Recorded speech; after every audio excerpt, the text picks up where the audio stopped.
We've just had to hike across the island with all the gear, which is pretty exhausting, but we made it here in one piece, the whole gang. First time we've had two boats, which is pretty exciting. Nice being able to see the other boat ahead of us. It took them a while to find a spot to moor because it was quite choppy, but eventually we found a calm spot. And as I say, we've hiked over the tops down to this side, and the reason being is there's a cave over there. Check that out. And also a water source, which is always helpful. So here we are.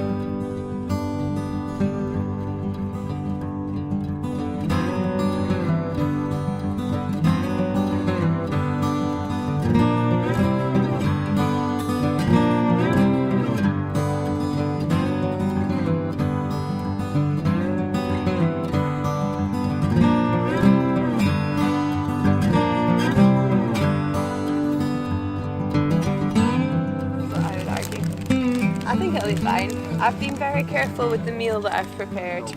It's not much garlic, definitely no beans. Why does that attract spiders? No, that means sharing a tent with Dad would be less pleasant. Oh, I see. Yeah. These engineer my tea for. By that do you mean make your cup of tea? Try that as well. What is it? It's food-made punnets. Yeah, oh yeah. I am excited about trying Mum and Dad's new creations, actually.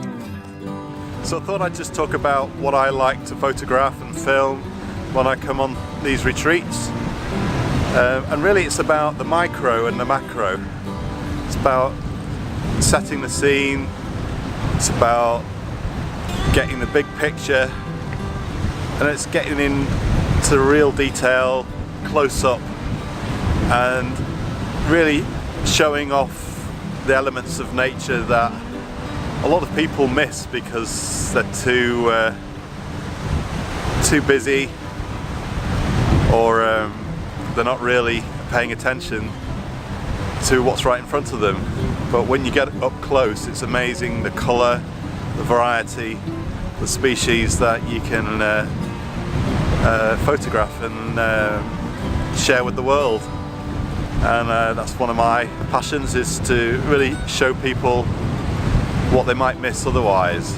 And I've been to many of these Scottish retreats, and every island is different, but at the same time there are elements that are the same.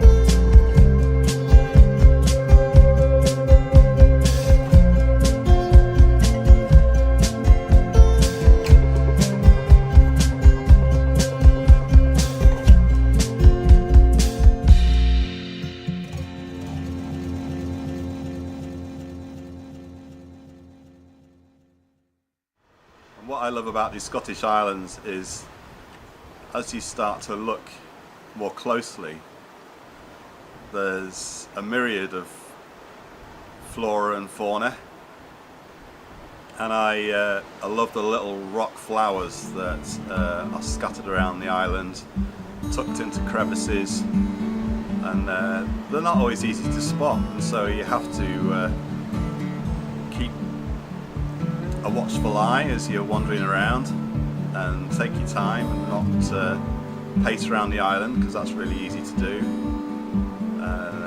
It's different to being on a fell walk, which is something I do a lot as well, because you kind of got a schedule to keep. You've got to get back before it's dark, and you've planned a route. But when you're on retreat, you've got time to yourself to kill, and so it's good to take more time out, take your time, and be more of an explorer, an adventurer than just a hiker. And also, it's the subtle movements in nature. It's the wind blowing on a rock pool, or the heather just swaying in the breeze, or it's the drip of water off a rock. So it's nice to capture those little subtle elements that provide some movement in video, but speak something of nature as well. Why are you taking photos? What did you do? Bottle of wine, no corkscrew. Improvisation was necessary. Yeah, you don't want to drink. Listen to that wonderful sound.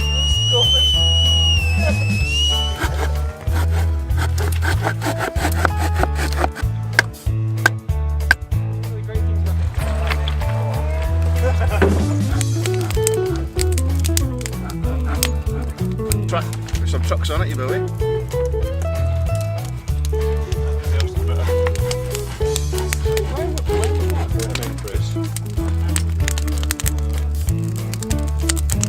Like that? Yeah, that's good. That's fine, that's good.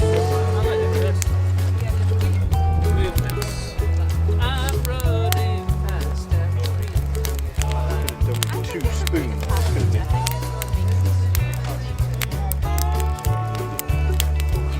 I never know if you're filming me or photographing me. This is what my entire life has been like. That's it. Oh, Pretty much, Andy's got a actually. camera in the face. Hi Andy. Do I speak to you or the lens?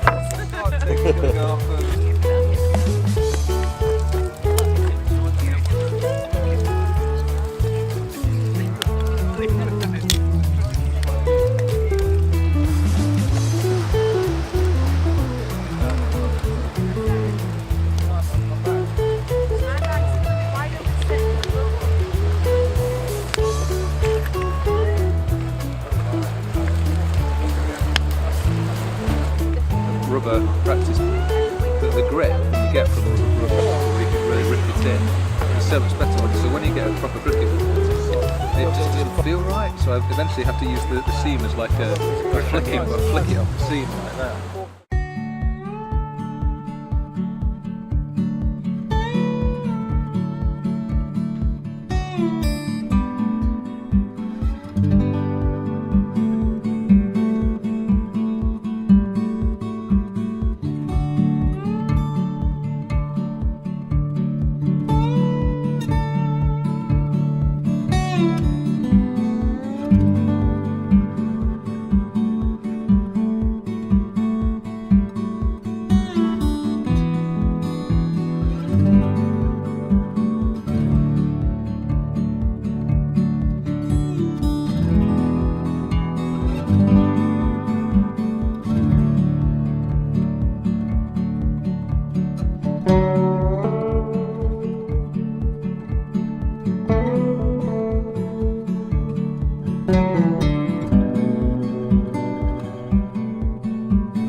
Of course, it's not all straightforward.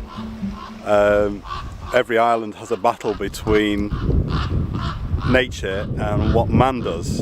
And this is just an example. I don't know why this is here, but it's not acceptable. This massive plastic frame, no idea what it is, but it's just littered on the beach.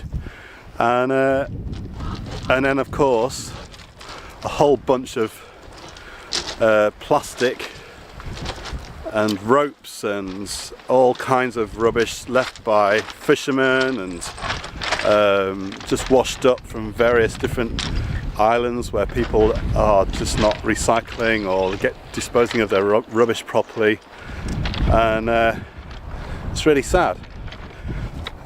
But when we come on retreat, we try really hard to leave the island as we found it, and in fact we'll probably take some of the rubbish from our camping spot that's been washed up by the sea with us as well.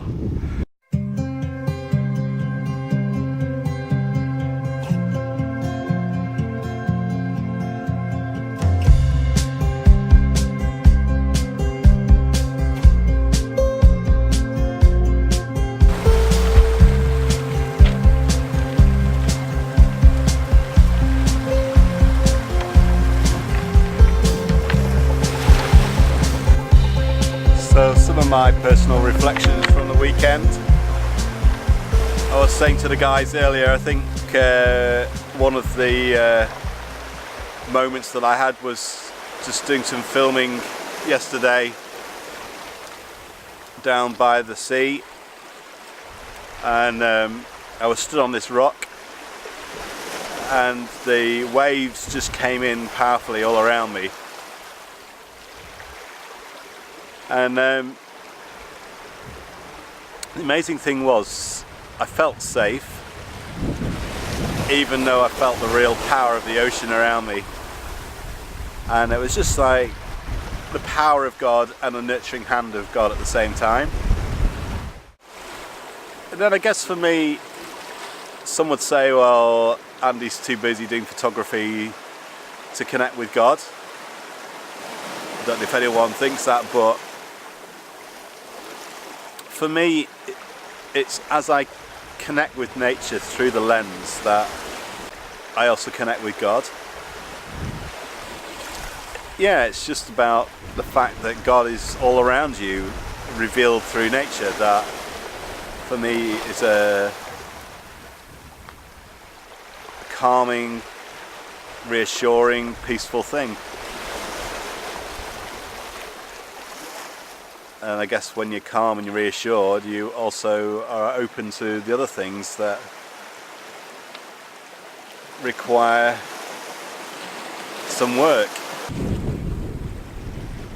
If I'm honest, nothing has been a great revelation this time around, and that's okay.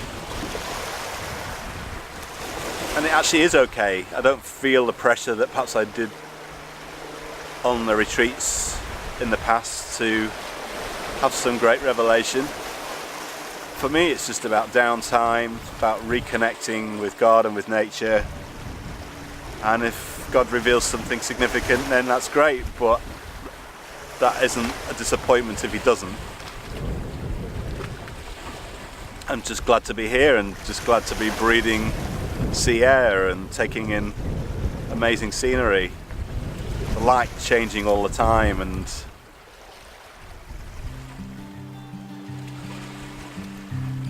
the wind just howling around you sometimes, or gentle breezes coming in and going.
thought you were starting to be very jealous. That bit there, look, see?